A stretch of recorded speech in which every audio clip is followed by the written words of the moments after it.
And another way to do it is to tell radio stations, TV stations, any other type of media, the Gazette or whatever newspapers are around, or the Business Journal, let them know you're an expert in a certain area. But let them know you're available, because when you see a news story come on or something big coming out of Washington that we want to cover locally, you're going to see sometimes they're interviewing somebody that's an expert. The reporter's not always an expert in everything, so he goes to find somebody. And they always mention who you are and sometimes contact information. And I would send them an email saying you're available on short notice and give them at least 2 phone numbers. I would probably give them your cell number.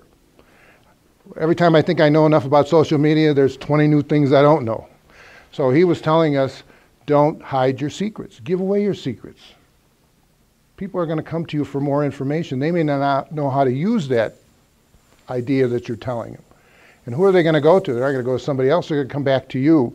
So if you just tell general things when you write articles or do posts on your blog and things like that, then people are just going to start to get, oh, I knew that already. Tell them something they don't know, and then they're going to come back for more.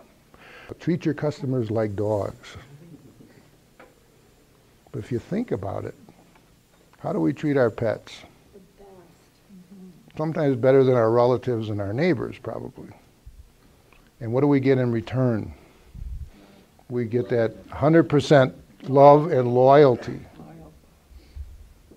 That when you come home at night and that dog hasn't seen you, or sometimes even a cat, they run up to you.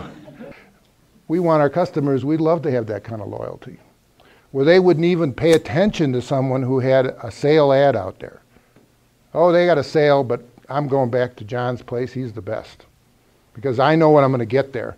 And he's always loyal. Whenever I've had a problem, he's taking care of that problem immediately. I got the idea of getting my wagon out of the garage, asked my mother to make me a big pitcher of lemonade, another pitcher of orange. We used Kool-Aid, I think, in those days. And we got a bunch of glasses, because we didn't have paper cups, another big bowl of water to rinse the glasses out.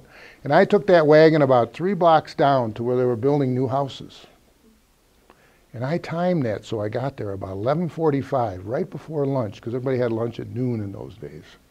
And all these guys were working up on these houses, sweating. It was hot out. And here comes this little kid. Who wants to buy an ice cold lemonade or orange? Only 10 cents a glass. So they'd all come down. They'd buy the lemonade. It was nice and fresh because we just made it. And I sold out 5-10 minutes. 10 cents a glass. I charged double. I delivered right to the job site. I had a value-added product. And they said, oh, you're going to come back tomorrow? I said, I'll be back at the same time tomorrow.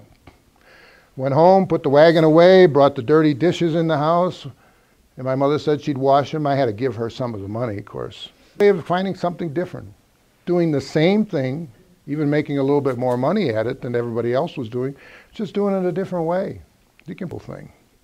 Do something different. You're not sure it's going to work. As they used to say, we used to say in Chicago, don't bet the farm on it, but try. Try something different.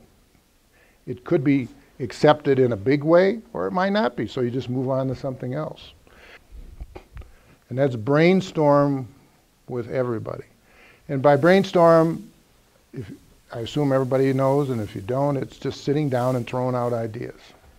We were doing it, I belonged to, we did it the other day.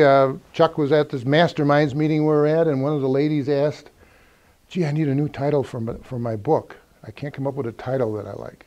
So we all started tossing out ideas, and some words and different ideas, and finally she had about 6-7 ideas then. And I said, just move those words around, you got more. But she couldn't come up with them herself. And you can't come up with every idea yourself. So how do you find these ideas? There's 3 places you can brainstorm.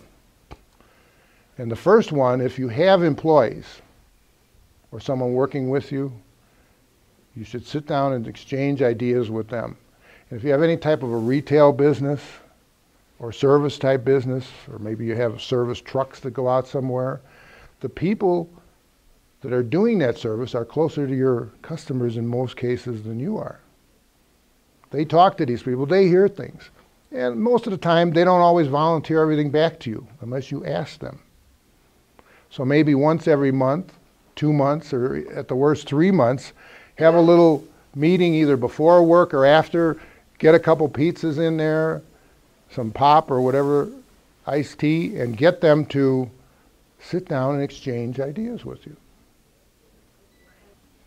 What about a small survey, like a post? Yeah, surveys are great. Fill out the survey and bring it in, and you get you get 10% off on your next order. You don't have to tell us who you are if you don't want. You just want the information. That's where you get ideas, because those are the people that are saying, well, if you did this for me, I'll spend more money with you. Well, you want to know what that is, for sure. And many times they won't offer that unless you ask them.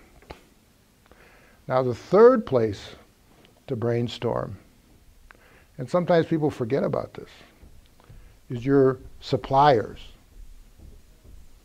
If you're buying, most businesses buy something from somebody to either use in their service or to resell or to add as parts to make something. So you're buying from suppliers that are in your industry. They're not talking to your end customers generally. But who do they know that you don't know? They know your competitors that we were talking about. Well, let me go into networking as another way of marketing. Networking, everybody says, oh, we're networking. We're doing it today. We're sitting here networking. Or you you belong to the chamber, the Better Business Bureau, or Sales Pros, or BNI, or all these different ones.